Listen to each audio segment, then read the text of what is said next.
안녕하세요, 최진규입니다. 자, 이번 시간은 필수 통합 필수 이론 9회차 썸머리를 하도록 할게요. 자, 우리가 오늘 공부했던 내용의 첫 번째 내용은 바로 일치환 사이클로헥세인이었습니다. 일치환 사이클로헥세인. 그래서 우리가 이렇게 의자 형태로 그리고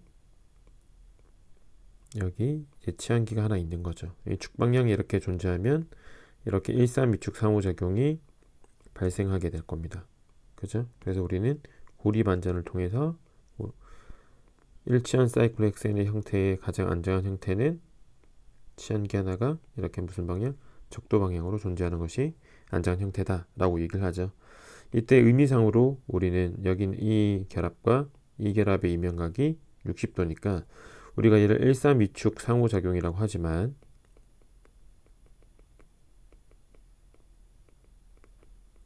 뜯어보면 이것은 누구랑 똑같은 거다? 고시 상호작용이랑 동일한 것이다. 그죠? 예, 그래서 여기 이분들랑 이면각이 60도, 이분들랑 나란하니까 지금 얘랑 얘랑도 60도로 우리는 이해할 수 있으시면 됩니다. 하지만 고리반전에서 이렇게, 그죠? 이렇게 여기 있던 이 결합들이 이면각이 60도였다가 고리반전하면 이렇게 또는 이렇게 하니까 180도죠. 그러니까 이때는 우리가 어떤 형태다?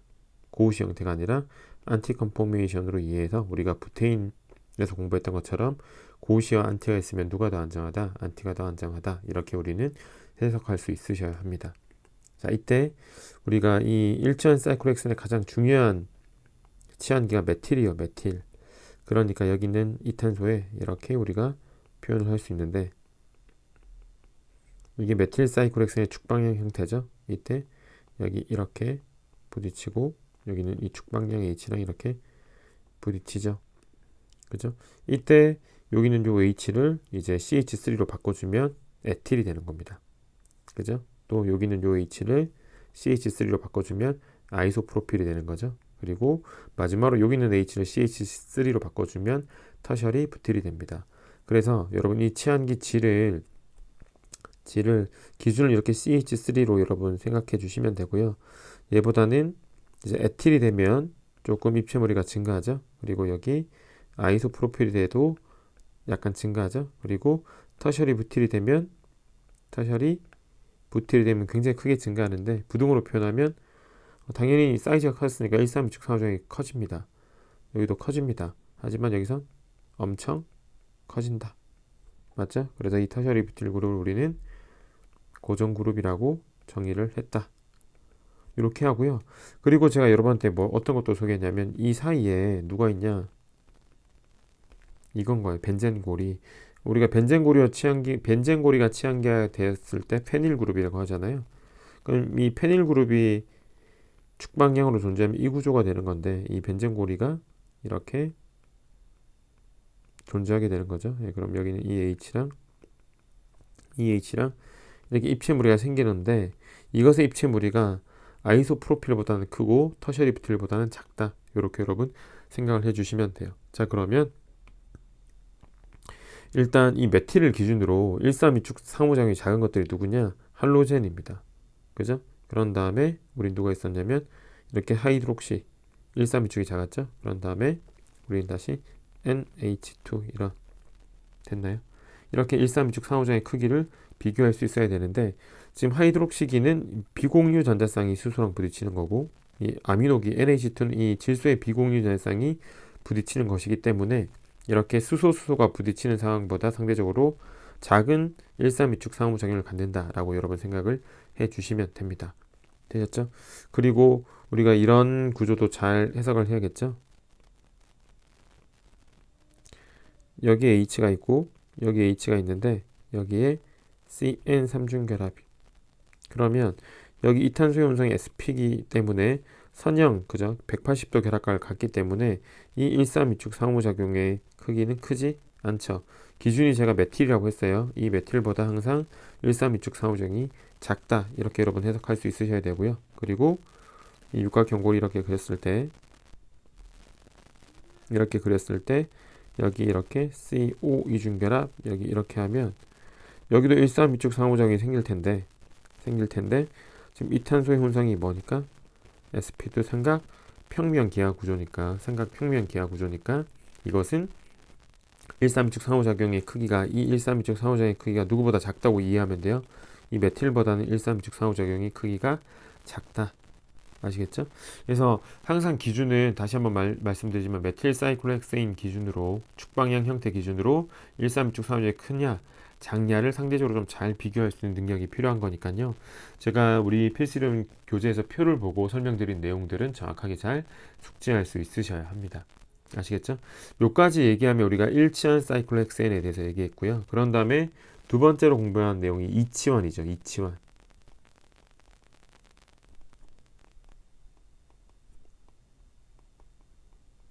됐죠? 여기서 이제 중요한 포인트는 시스 or 트랜스로 표현이 될 수 있다. 그래서 여기서 가장 중요한 것이 다이메틸 사이클로헥세인을 좀 잘 해석해 주면 되겠다. 그죠? 다이메틸. 그러니까 메틸기가 두 개 있는데 일단 가장 기본적인 것은 1,2 다이메틸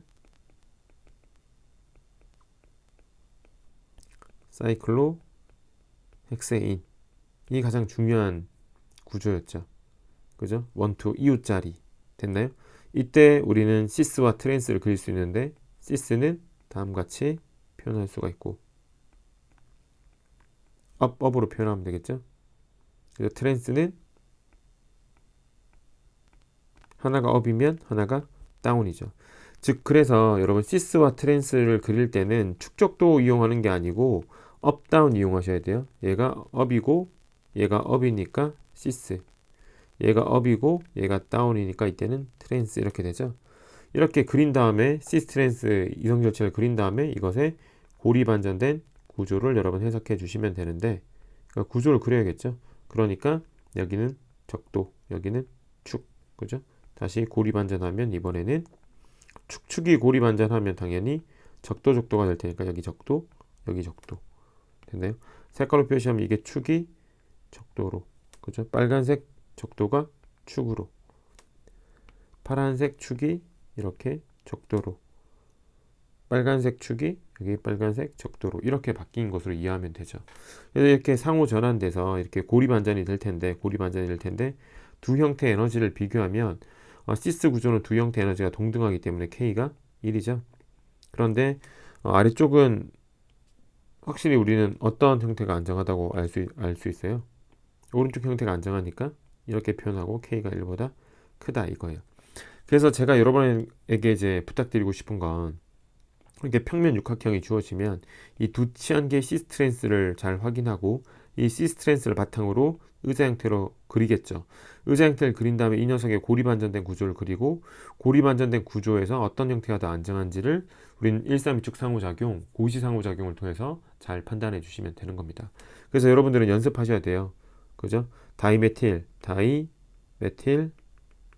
사이클로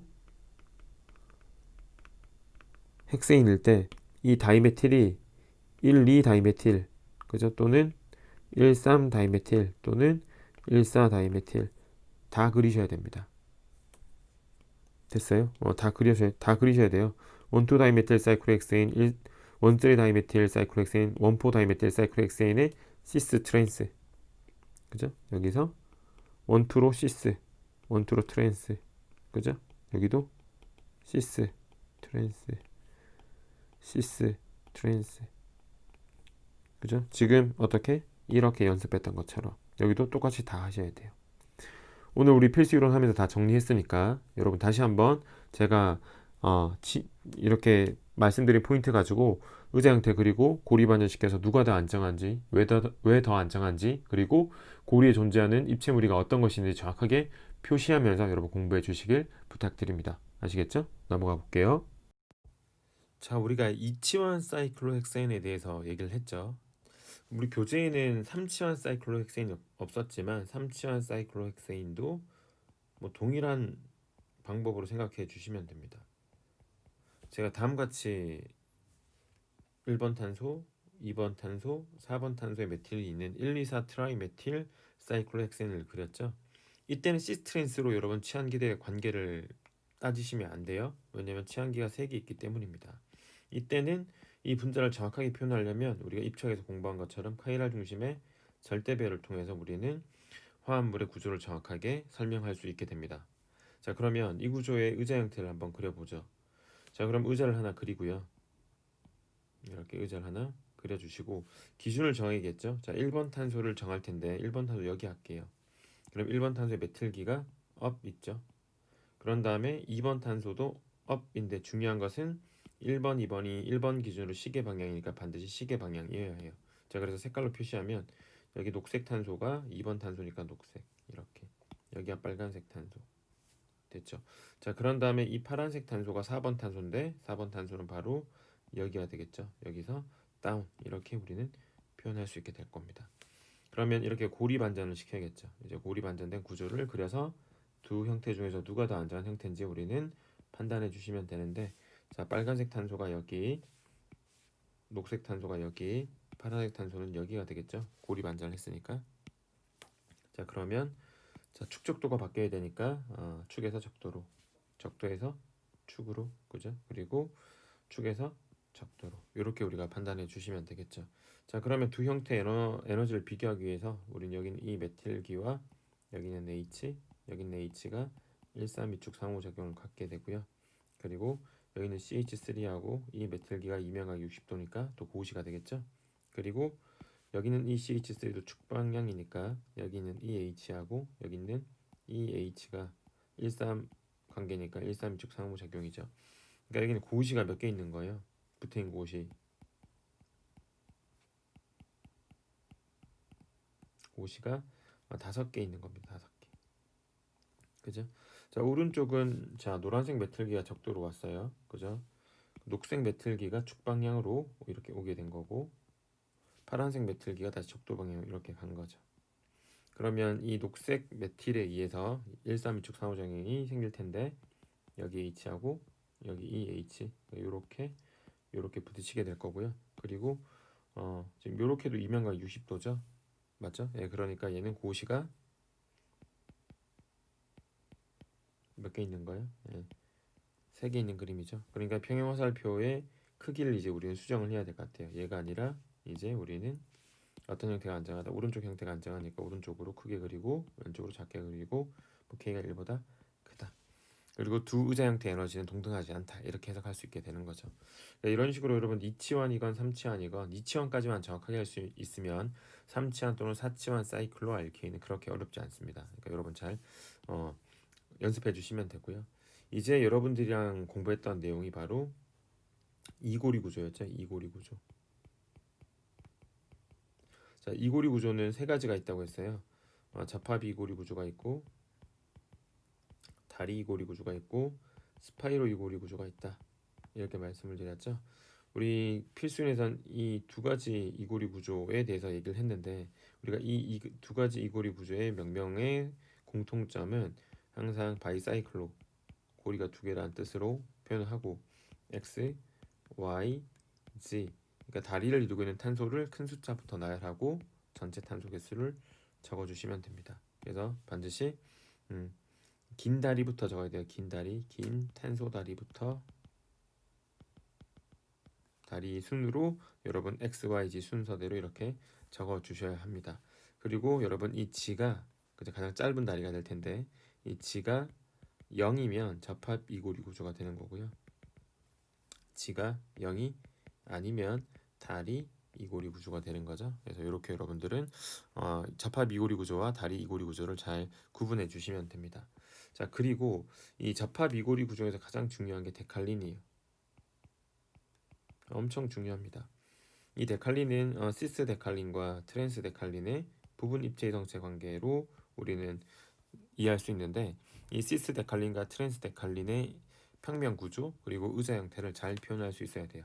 자, 그럼 시스 구조부터 한번 그려보면, 시스는 이렇게 육각형이 접변을 가지고 있으니까, 접변을 가지고 이어져 있으니까 이게 접합 이고리 구조고, 시스란 걸 표현하기 위해서 우리가 접변에 있는 이 탄소에 결합한 소의 입체 화학을 통해서 우리는 여러분 시스트렌스를 표현할 수 있죠. 그래서 이 탄소를 우리가 다리목이라고 부를 수 있습니다.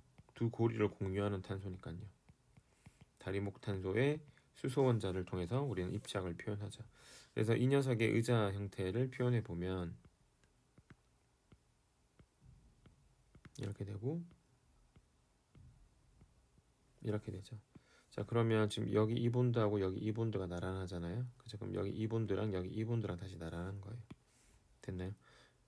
오케이. 자, 그리고 여기 이 본드랑 여기 이 본드랑 나란하죠. 그리고 다시 여기 이 본드랑 나란하죠. 여기도 이렇게 나란한 거거든요, 여러분. 그리고 여기 이 본드 있죠. 여기랑 이렇게 나란한 겁니다. 됐죠? 그리고 여기 이 본드랑 다시 이 본드랑 다시 나란한 거죠. 이렇게 시스 데칼린을 표현할 수 있어야 되고요. 여기 노란색 H를 제가 이렇게 표현하면 여기가 up H, 그죠? 여기 녹색 H로 표현할게요. 그럼 여기 up H. 그래서 노란색 H와 녹색 H 이렇게 up으로 표시가 되어 있으니까 우리가 얘를 시스 데칼린이라고 합니다. 그죠? 여러분, 이 시스 데칼린은 실제로 고리 반전이 가능한데 고리 반전된 구조를 표현하면 오른쪽 고리를 기준으로 고리 반전이 일어났다고 생각을 해주시면 자, 이렇게 되겠죠? 이때 녹색 결합이 적도 방향으로 가야 되고요. 빨간색 결합이 축방향으로 이렇게 표현될 겁니다. 그래서 지금 보시면 빨간색 여기 있는 파란색 탄소 결합이 여기 이 결합이 되는 거죠. 됐죠? 그리고 탄소 두 개를 이용해서 이렇게 육각형 고리를 그려주시면 육각형이 되죠. 실제로 제가 수업 시간에도 말씀드렸다시피 여기는 이 접변형에서는 의자 형태로 그려지지 않아요. 그러니까 이렇게 평면 육각형이더라도 여러분들은 의자 형태가 라고 생각해 주시면 되고 의자 형태로 그려졌으니까 고리 반전이 가능한 거죠. 됐나요? 그리고 지금 우리는 이 구조를 이렇게 표현하면 자, 여러분 여기 있는 자 노란색으로 표시할까요? 노란색. 여기 축방향소가 있죠. 이렇게요. 그리고 여기 녹색. 맞죠? 여기 이렇게 적도방향소가 있죠. 됐나요? 그러면 지금 빨간색 탄소 결합이 축방향에 있죠. 축. 그리고 녹색 탄소 결합이 적도 방향에 있죠. 이렇게요. 그래서 이렇게 그리면 이 두 구조가 같은 구조죠. 그러니까 제가 강조하고 싶은 건 여기는 의자 형태로 표현되지 않았지만 이 구조가 의자 형태로 표현됐어요. 그러니까 여기 접변을 이용하면 의자 형태로 표현이 안 되지만 여기 접변 이용하면 의자 형태로 표현된 거죠. 그래서 제가 여러분에게 강조하는 게 기준을 정하고 여기 노란색 소를 기준으로 정했죠. 그래서 축방향이죠. 요렇게가 시계 방향이잖아요. 요렇게 가는 게 시계 방향이잖아요. 그러니까 얘도 요렇게 가는 게 시계 방향이니까 노란색 기준으로 적도 방향 녹색 소가 시계 방향으로 있다. 같은 구조예요, 여러분. 그래서 고리 반전이 가능하다. 이렇게 여러분들은 해석해 주시면 되겠죠. 자, 그리고 우리는 다시 한번 시스 데칼린을 그리면 제가 여기다 한번 그려볼게요. 이렇게 의자를 하나 그려주시고 여기에 이렇게 다시 의자를 하나 그려주시면 여러분 왼쪽 고리에 여기는 이 수소가 왼쪽 고리의 축방향 수소예요. 이 축방향 수소가 결국에는 여기 오른쪽 고리의 축방향 3번 위치에 있는 이 축방향 수소랑 이렇게 부딪히게 됩니다. 이 공부했죠? 예, 일산미축 상호작용입니다. 그리고 이렇게 있는 요 수소가 이 왼쪽 고리의 적도 방향인데요. 이 탄소 기준으로. 그러니까 여러분 잘 보시면 여기 있는 이 CH 결합 하나하고 여기 CH 결합, 여기가 CC 결합인데 여기도 만약에 탄소가 아니라 수소라고 생각하면 이게 정사면체 CH3가 되는 거예요. 축방향 메틸이 되는 거예요. 오른쪽 고리 기준으로. 됐죠? 그렇다면 지금 여러분 오른쪽 고리를 기준으로 여기는 이 CC 결합이 오른쪽 고리의 축방향이잖아요. 그런데 왼쪽 고리를 기준으로는요. 여기는 이 CC 결합이 왼쪽 고리의 축방향입니다. 그러니까 우리는 여기서 1번의 축방향이 있으니까 1번, 2번, 3번 여기 있는 이 축방향의 H랑 부딪히는데 이미 여기서 계산해 줬으니까 오른쪽 고리 기준으로 생각했을 때 계산하지 않고 1번, 2번, 3번 하면 동일하게 우리는 여기 수소가 하나 더 있을 거라고 이렇게 맞죠? 이 수소랑 우리는 다시 누구랑 부딪힌다? 얘랑 부딪혀서 몇 번의 고시가 존재한다? 3번의 고시가 존재하는 것으로 여러분들은 잘 이해할 수 있어야 합니다. 그래서 우리 필수 이론 교재에는 여러분 그 의자 모형이 있었잖아요. 제가 이것도 3D 모형으로 최대한 좀 잘 준비해서 영상 준비해서 여러분들에게 보여드릴게요. 자, 그래서 이렇게 세 번의 고시가 있다는 걸 외우시면 안 돼요. 자, 그러면 지금 여러분 제가 표시한 이 본드랑 여기 이 본드랑 이면각이 180도죠. 아, 죄송합니다. 60도죠. 그런데 우리가 알다시피 이 본드랑 여기 이 본드랑 나란하니까 다시 얘랑 얘랑 60도죠. 그리고 이 본드랑 여전히 이 본드랑 또 나란하니까 이렇게 60도가 되는 겁니다. 그러니 여러분 보시면 제가 이렇게 표현할게요. 같은 색깔이니까 잘 표시가 안 되네요. 자, 여기 이 결합하고 이 결합이 60도, 이 결합하고 이 결합이 60도, 이 결합하고 이 결합이 60도 이렇게 되는 거고요. 그리고 여러분에게 또 소개했던 바 이렇게도 소개했죠. 하나, 둘, 셋, 넷, 탄소 4개입니다. 하나, 둘, 셋, 넷, 탄소 4개입니다. 하나, 둘, 셋, 넷, 탄소 4개입니다. 다음 뭘 의미하는 거라고요? 고시를 의미하는 개념이었다. 고시를 의미하는 것이었다. 이렇게 얘기를 드렸습니다. 그러니까 수업 시간에 했던 내용 그대로 다시 한번 설명드린 거니까 이렇게 여러분 시스테칼리는 고리 반전이 가능하고 세 번의 고시 상호작용이 있는 것으로 여러분 이해할 수 있어야 되고요. 우리가 시스를 했으니까 이제 트랜스를 해야겠죠. 이 트랜스는 오른쪽 위에다 갈게요. 이 트랜스 데칼리는 이 평면 구조로 표현했을 때는 다음과 같이 표현이 됩니다. 그죠? 그리고 여기 다리목 자리를 이용해서 우리는 up, h, down, h 이렇게 표현한다고 했죠. 그러면 얘는 이렇게 나란한 탄소 결합을 이렇게 세 개 그려주시면 돼요. 그것이 바로 여기 마주보는 CC 결합, CC 결합, CC 결합이라고 생각하시면 됩니다. 그리고 우리가 똑같이 그렸던 듯이 의자 형태로 이렇게 다시 이렇게 이렇게 그려주시면 여기 H가 평면의 위, 여기는 아래에서 여기를 빨간색으로 하면 여기 빨간색, 여기를 파란색으로, 자, 녹색으로 할까요? 녹색으로 하면 이렇게 되겠죠. 됐나요? 자, 이게 트랜스 데칼린이고요. 트랜스 데칼린은 여러분 지금 축 방향에 다 누가 있냐면 수소가 있어요. 이렇게 12시 방향으로 다 수소만 있죠. 6시 방향으로도 이렇게 수소만 있습니다. 제가 수소를 다 표현한 건 아니에요. 제가 이렇게만 표현한 거는 132축 상호작용, 소위 말해서 구테인 고시가 존재할 수 없어요. 그래서 이 트랜스 데칼린은 고리무리가 일단은 없습니다. 그러니까 사이클로헥세인처럼 고리무리가 존재하지 않는 것으로 여러분 해석해 주시면 돼요. 고리무리가 없다. 그죠? 그러면 고리 반전은 어떨까요? 자, 그러면 다시 트랜스 데칼린을 그려보면 이렇게죠. 자, 이게 트랜스 데칼린이면 여러분 오른쪽 고리 반전했다고 하면 우린 다음과 같이 이런 모양으로 고리 반전된 구조를 그리죠. 이렇게 이때 여기는 이 적도 방향의 CC 결합이 이렇게 축 방향으로 가야 되고요. 여기 적도 방향에 있던 이 CC 결합이 축 방향으로 이렇게 가죠. 그러면 여러분 지금 여기에서 지금 이 시스 데칼린 그렸을 때 여기 파란색 CC 결합 중심으로 이 본드, 이 녹색 본드와 빨간색이 같은 쪽으로 있어야 육각형이 만들어지고 의자 형태로 표현이 되잖아요. 그런데 여기 CC 결합을 중심으로 이 빨간색과 파란색은 서로 반대쪽에 있어요. 그러니까 탄소 두 개를 더 이렇게 찍는다고 해서 이렇게 뭐 찍어가지고 의자 형태를 그린다고 하더라도 의자 형태로 그릴 수가 없어요. 그죠? 그러니까 결국에는 얘 같은 경우는 이렇게 되기 때문에 이렇게 고리 반전이 되는 것이 뭐하다? 불가능하다.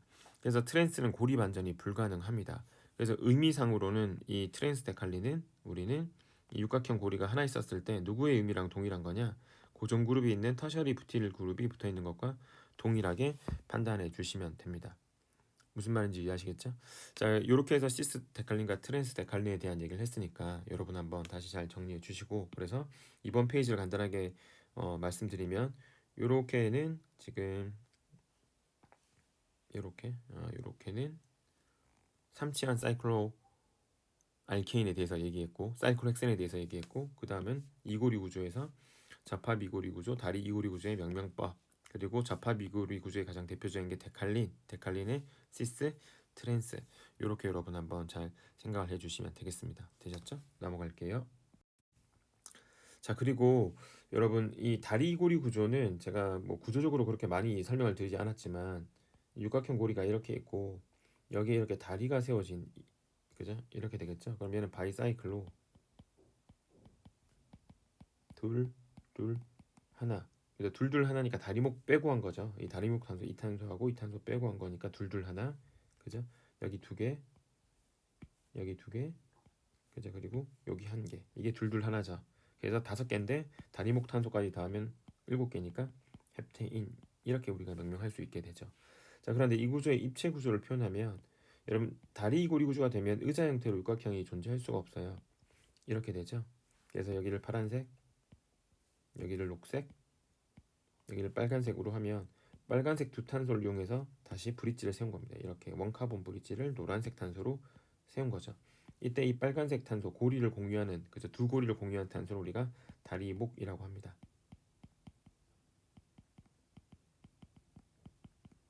다리목 탄소예요. 자, 그래서 여러분 잘 보시면 제가 여기서 여러분이 얘기하고 싶은 여기는 요 H 있죠. 이 H는 우리 관찰자 입장으로 가까이 있는 거고요. 여기는 이 H 있죠. 이 H는 우리 관찰자 입장에서 뒤쪽으로 있는 수소라고 생각을 하셔야 돼요. 그래서 노란색 수소는 관찰자 입장에서 가장 가까운 수소, 튀어나온 수소, 여기는 파란색 수소는 뒤쪽으로 존재하는 수소죠. 그래서 만약에 다음 같은 이고리 구조가 평면 구조로 주어지면 여러분 문제를 풀 때는 반드시 이렇게 입체 구조로 그린 다음에 문제를 접근하셔야 됩니다. 이 평면 구조에서 잘못 입체 구조를 해석하다가는 문제를 틀릴 수가 있으니까 반드시 입체 구조로 전환해서 여러분들은 판단해 주시면 됩니다. 되셨죠? 자, 이렇게 이제 얘기를 했고요. 이제 요까지가 끝나면 알케인 얘기는 다 끝났고 이제 그런 다음에 마지막으로 우리가 공부했던 것이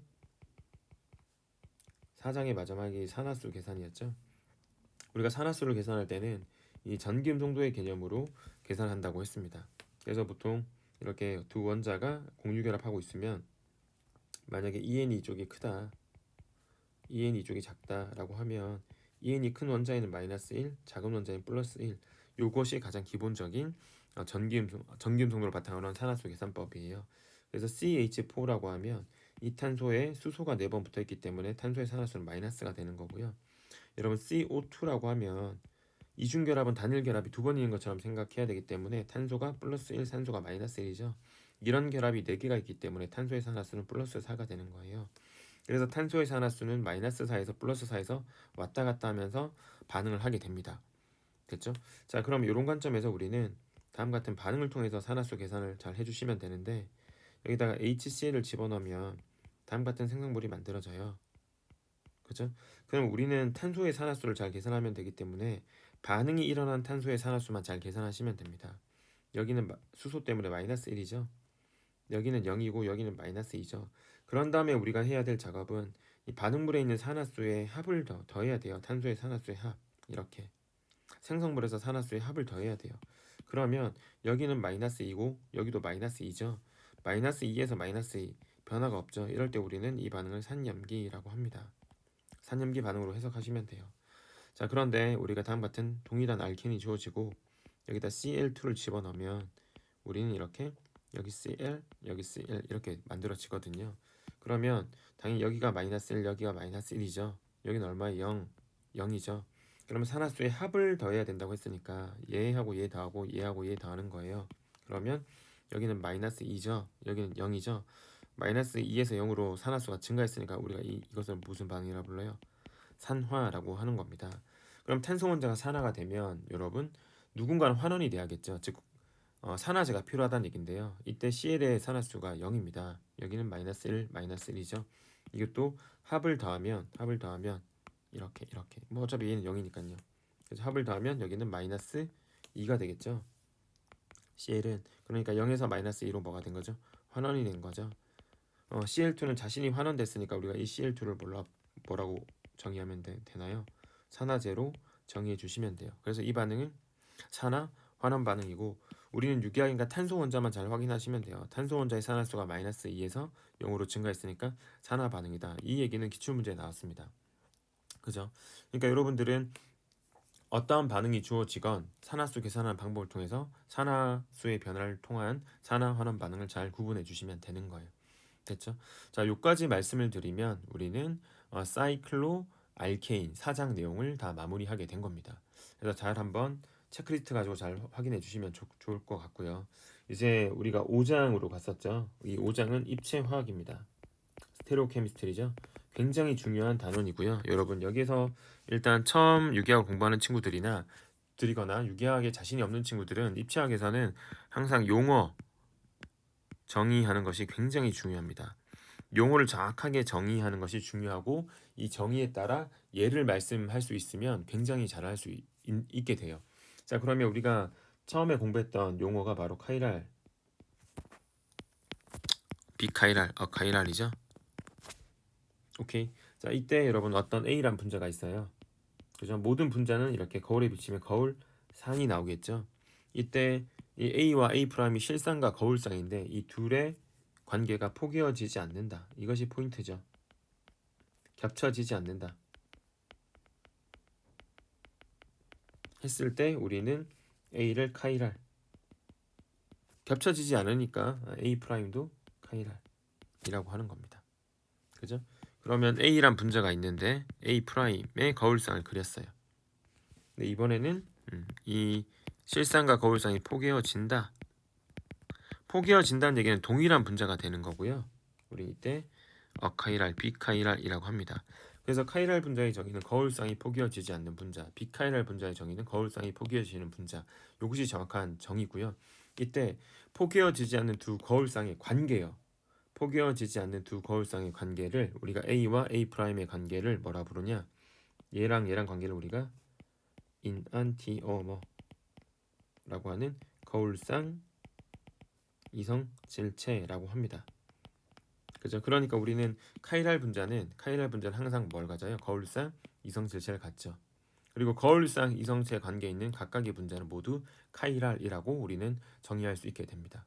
됐죠? 카이랄과 어카이랄 굉장히 중요해요. 그러니까 여러분들은 어떤 제시된 분자의 카이랄, 비카이랄을 정확하고 빠르게 판단하실 수 있으셔야 합니다.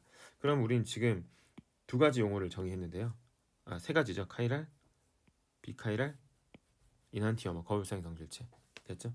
그런 다음에 우리가 정의했던 용어가 바로 카이랄 센터예요. 여러분, 이 카이랄 센터는 일단 중요한 것이 전혀 카이랄과는 근본적으로는 전혀 다른 얘기예요. 얘는 카이랄 센터죠. 얘는 카이랄 어떤 원자에 대한 얘기예요. 카이랄은 뒤에 뭐죠? 분자에 대한 얘기니까 둘은 아무런 상관이 없습니다. 기본적으로. 됐죠? 그리고 카이랄 중심이 될 수 있는 원자는 자, 어떤 중심 원자 Y가 있으면 이 네 가지의 원자단이 있어야 돼요. 이 네 개의 원자단이 있어야 된다는 것은 우리는 이 Y의 중심 원자 운송이 sp3여야 하고요. 이 네 개의 원자단을 R1, R2, R3, R4라고 했을 때 R1부터 R4까지 동등하지 않으면 즉 우선순위가 결정되어지면 우리는 이 Y를 카이랄 중심이라고 하고 스타 표시합니다. 그래서 이 Y가 될 수 있는 원자의 대표적인 게 탄소고요. 질소, 황, 인, 규소, sp3가 가능한 모든 원자는 카이랄 중심이 될 수 있다라고 생각하시면 되고 이미 기출문제는 탄소, 질소, 황 정도는 이미 나왔다고 여러분 생각하시면 됩니다. 됐죠? 자, 그리고 카이랄 중심을 판단할 때는 어떤 중심 원자의 혼성이 sp3인지 확인하고 이 네 개의 원자단을 비교를 할 때 이 Y에 직접 결합한 원자들만 비교하는 것이 아니라 분자 전체를 비교하면서 R1, R2, R3, R4가 다른지를 판단하셔야 돼요. 그래서 여러분 이 카이랄 중심은 분자 전체를 고려해서 판단하셔야 되고요. 그래서 카이랄 중심의 동의어가 비대칭 중심이에요. 내가 선택한 카이랄 중심을 기준으로 어떤 면을 찾았을 때 분자가 대칭이 되지 않는다는 얘기예요. 비대칭 중심, 에시메트릭 센터라고 부르기도 합니다. 그래서 카이랄 중심, 비대칭 중심 동일한 표현으로 해석을 해주시면 돼요. 그래서 분자들을 잘 보면서 카이랄 중심이 어디 있는지, 몇 개 있는지 잘 판단하는 것이 중요합니다. 아시겠죠? 우리가 9회차는 요까지 강의를 했던 것 같아요. 그래서 카이랄 중심까지 여러분 잘 정리를 해주시면 되고요. 다시 한번 강조드리지만 입체학은 용어를 정의하는 것이 매우 중요하니 여러분들은 앞으로 소개되는 입체학적 용어를 잘 머릿속에 그대로 여러분 MSG 첨가하지 말고 그대로 여러분 숙지해 주시길 부탁드립니다. 아시겠죠? 여러분 이제 입체학만 끝나면 유기학의 진입장벽이 끝나요. 입체학이 끝나면 조금 더 스피디하게 이제 반응들을 배워 나갈 겁니다. 입체학까지 충분히 복습하시고 이제 반응을 나갔을 때 충분히 제가 반응을 좀 타이트하게 나갈 때 잘 따라오셔야 돼요. 지금은 이제 실강 친구들 중에서는 초이생들이 많고 재생도 있긴 하지만 유기학의 진입 장벽이기 때문에 조시 제시 할 거 없이 저는 그냥 제가 하고 싶은 강의를 천천히 자세하게 설명을 했습니다. 물론 반응 파트 가서도 그렇게 강의를 할 거예요. 하지만 조금 더 스피디하게 진행하게 될 겁니다. 오케이? 됐나요, 여러분? 그러니까 입시학까지 잘 준비가 된 친구들은 뭐 크게 어려움 없이 따라오게 될 겁니다. 그러니 지금 부탁드리고 싶은 건 입시학 때까지 복습을 좀 철저하게 해주시길 부탁드립니다. 아시겠죠? 여러분 수고하셨습니다. 감사합니다.